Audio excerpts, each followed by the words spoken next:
The problems associated with topical treatment of acne with creams, gels, emulsions and lotions include the lack of precision of the application and the lack of control over precise doses to the target site.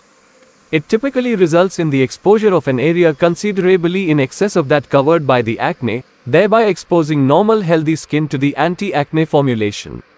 In addition, creams, gels, emulsions and lotions are messy and inconvenient.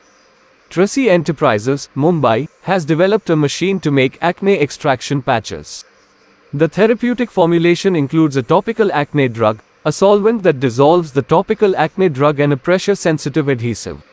The formulation is coated directly onto the hydrophilic nonwovens, or the nonwovens are placed over the release liner after coating the release liner.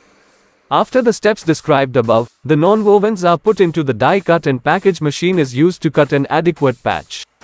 The patch is applied to the face or nose.